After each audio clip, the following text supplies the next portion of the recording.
There was once a village where two strangers arrived on the same day. The first one built a small theater. Every evening, he showed stories of distant lands, beautiful cities, brave people, and a way of life that felt better. The villagers laughed, they cried, they began to admire those distant lands. Some started dressing differently, speaking differently, dreaming differently. The second stranger built a tower, and on top of that tower, he placed a loudspeaker. Every morning, a voice echoed across the village. This is the truth. This is the right way. This is who you should fear. Years later, no one remembered the faces of two strangers. But the village had changed, not because it was forced to, because it was moved and pushed. And that is where tonight's story begins. This is Unclaimed, and I'm your host, Prasad Chaubey. Tonight, we're not chasing ghosts in abandoned houses. Tonight, we are chasing something far more dangerous. Not because it hides in the dark, because it walks in the open, smiling. The man who ran the theater, his influence was patient. He didn't knock on doors. He didn't explain anything. He just kept showing stories until the village found themselves wanting things they had never wanted before. This is what we now call soft power. It lives in your watch list, in the songs you hum without understanding the language, in the food you suddenly crave from a country you have never visited. Soft power doesn't tell you what to think. It makes you want to think that way. It works like gravity, invisible, constant, and most effective when you're not paying attention. The man on the tower was different. He was not interested in your desires. He was interested in your conclusions. That is propaganda. It doesn't wait for you to like something.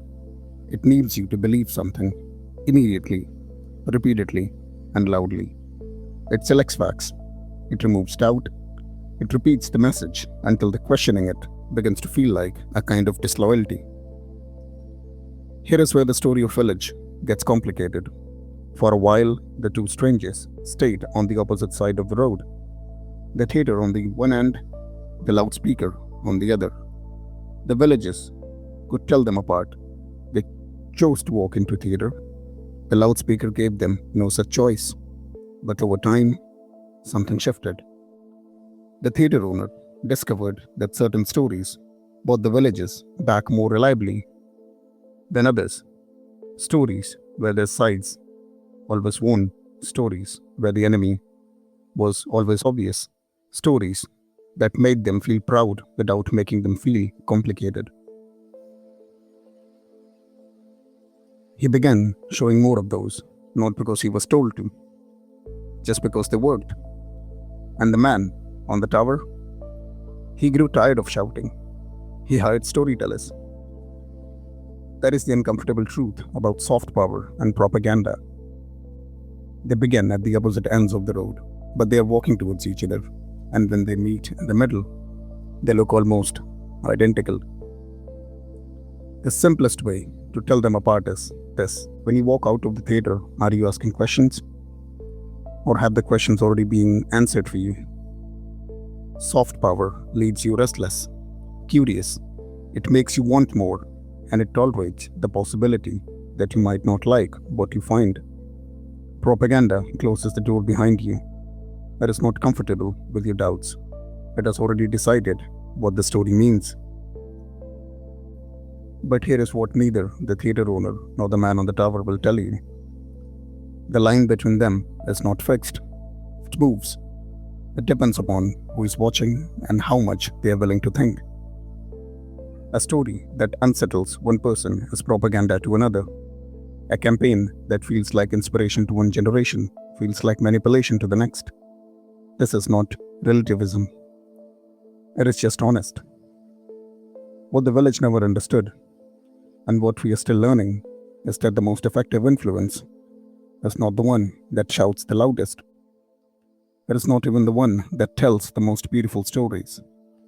It is the one that makes you forget there was a choice to begin with. The theater and the loudspeaker can look the same, because in today's world, you're not just a citizen, you are an audience. Something is always trying to move you, not always maliciously, not always intentionally, but constantly. The real question is not, is this soft power or propaganda? The real question is, am I choosing what I believe, or it is being chosen for me? This was Unclaimed, and I'm your host, Prasad Chaubey. Tonight, before you scroll, before you agree, before you share something because it felt so obviously true, ask yourself, is this a story I'm free to interpret? Or this is a message that already decided what I should feel before I even start listening? Because the most powerful influence in the world is not the one that controls your action. It is the one that quietly makes you forget the loudspeaker was ever there and convinces you that everything you believe, you chose.